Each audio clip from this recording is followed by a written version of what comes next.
நம்ம இந்த மராசோவோட remote enable பண்ணுற ஆப்ஷனை தான் பார்க்க போகிறோம். இந்த மராசோவில் வந்து பார்த்தீங்கன்னா ஒரிஜினலில் வந்து இதில் வந்து ரிமோட் வராது. ஸோ வந்து இந்த மாதிரி எக்ஸ்ட்ரா ஃபிட்டிங் ரிமோட் போடுறாங்க. அது சில சமயம் ஒர்க் ஆகுது, சில சமயம் ஒர்க் ஆகலை. ஸோ வந்து என்னன்னா இதை எப்படி நம்ம ஒரிஜினலாக பண்ணுறோம் அப்படின்றது தான் இந்த வீடியோவில் பார்க்க போகிறோம். இதவே வந்து இப்போ இந்த மாதிரி டம்மி ரிமோட்டாகவே வந்து நம்ம ஒரிஜினல் ரிமோட்டாக கன்வெர்ட் பண்ணி நம்ம ப்ரோக்ராம் பண்ணலாம். அது வந்து பிசிஎம் ஆப்ஷன் வந்து லோ எண்ட்லேருந்து ஹையர் எண்டு வரைக்கும் எல்லா இதுலேயுமே பிசிஎம் ஆப்ஷன் வந்து வருது. அதை நீங்கள் எப்படி எனேபிள் பண்ணி நம்ம ப்ரோக்ராம் பண்ணலாம் அப்படின்றத தான் இந்த வீடியோவில் பார்க்க போகிறோம். ஃபஸ்ட்டு நான் என்ன பண்ணுறேன், இக்னிஷன் ஆன் பண்ணி வச்சுக்கிறேன். இக்னிஷன் ஆன் பண்ணிவிட்டு நம்ம எப்பயும் போல் அவுட்டல் ஓப்பன் பண்ணி மேக்ஸிமில் போய் இம்மோவில் போயிடலாம். இம்மோவில் போயிட்டு மஹேந்திரா செலக்ட் பண்ணிக்கலாம்.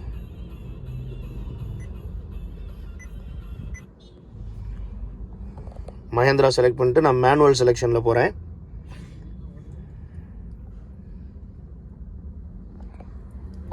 மேனுவலில் போயிட்டு மராசோ செலக்ட் பண்ணிவிட்டு பிளேடு கீ ஓகே. இப்போ கண்ட்ரோல் யூனிட்டில் போயிட்டு இமோபிளைசரில் உள்ளே போயிடலாம். இது ஃபஸ்ட்டு வந்து ரிமோட் எனேபிள் பண்ணுறதுக்கு முன்னாடி நீங்கள் எப்பயும் போல் ரிமோட் ப்ரோக்ராம் பண்ணிங்கன்னா அது வந்து ரிமோட் வந்து ப்ரோக்ராம் ஆகாது. இது வந்து என்ன கேட்குதுன்னா, நம்ம ஓபிடியில் பண்ணுறோமா பெஞ்சில் பண்ணுறோமா. BS6னா பெஞ்சில் பாஸ்வேர்ட் ரீட் பண்ணுறதுக்கு, இல்லை நம்ம ஓபிடியில் பண்ணுறோம். ஸோ ஓபிடி செலக்ட் பண்ணிக்கலாம். ஓபிடி செலக்ட் பண்ணிட்டு இங்கே பாருங்கள் ரிமோட் எனேபிள் ஆப்ஷன் வருது. இப்போ வர்ற வண்டியில் மராசோவில் வந்து பார்த்தீங்கன்னா பேசிக்லேயும் வந்து பிசிஎம் வருது, ஒரு டாப்லேயுமே வந்து பிசிஎம் வருது.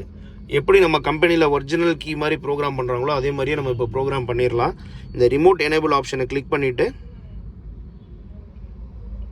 வெயிட் பண்ணுங்கள். அது கொஞ்சம் நேரம் டைம் எடுக்கும், ஒரு 10 செகண்ட்ஸ் டைம் எடுக்கும். இந்த 10 செகண்ட்ஸ் டைம் எடுத்தோடனே நம்ம ரிமோட் எனேபிள் ஆகுதா இல்லையான்றதை பார்த்துக்கலாம். நீங்கள் ஒரிஜினலாகவே எந்த ஒரு கிட்டையுமே போடாமல் ரிமோட் வந்து நம்ம லேர்ன் பண்ணிக்கலாம். இங்கே பாருங்கள் ரிமோட் எனேபிள் ஆப்ஷன் வந்து சக்சீட் ஆகிடுச்சு. இதை ஓகே கொடுத்தாச்சு. இப்போ வந்து நம்ம ரிமோட் ப்ரோக்ராமிங்குள்ளே போனோன்னா ரிமோட் வந்து உள்ளே போகும். வந்து சிஸ்டம் உள்ளே போகாது. அதை நான் வீடியோ வந்து பண்ண முடியலை. எஸ் கொடுத்துடலாம். இப்போ நான் வந்து இந்த நம்ம எக்ஸ்ஆர்ஸ் ரிமோட்டில் வந்து ஆல்ரெடி நான் என்ன பண்ணியிருக்கேன், மராசோ வந்து ஜென்ரேட் பண்ணி வச்சுருக்கேன். இப்போ இதை எடுத்து நம்ம என்ன பண்ணலாம், ரிமோட் லேர்ன் பண்ணலாம். Prepare all remote controls to be learned, would you like to continue. Yes. இப்போது இதில் என்ன பண்ணுவோம், நம்ம எப்படி நம்ம நார்மலாக வந்து லாக் அண்ட் லாக் ப்ரெஸ் பண்ண சொல்லுதோ லாக் அண்ட் லாக் நம்ம ப்ரெஸ் பண்ணிடலாம். ரிமோட் லேர்னிங் வந்து சக்ஸஸ்ஃபுல்லாக ஆகிடுச்சு. Would you like to learn the next remote. இல்லை நான் ஒரே ஒரு ரிமோட்டு தான் யூஸ் பண்ணுறேன். ஸோ நான் நோ கொடுத்துட்றேன். இங்கே பாருங்கள் நம்ம ரிமோட் ஐடி வந்து வந்துருச்சு இதில். ஸோ இதையும் ஓகே பண்ணிவிட்டு ரிமோட் ஒர்க் ஆகுதா செக் பண்ணலாம். இது இந்த ஆட்டோ காப் யூனிட் வந்து போட்டிருந்தாங்க, நான் அதை வந்து எடுத்து விட்டுட்டேன்.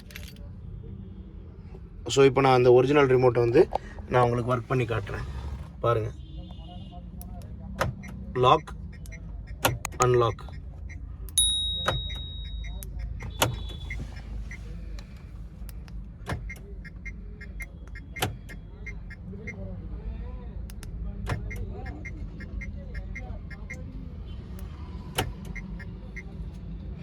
இந்த மாதிரி வந்து இந்த ஆப்ஷனை யூஸ் பண்ணி நம்ம ஒரிஜினல் ரிமோட்டாகவே வந்து மராசோவுக்கோ இல்லை இப்போ வர்ற டிவிக்கோ வந்து நம்ம எனேபிள் பண்ணியே நம்ம பண்ணிக்கலாம்.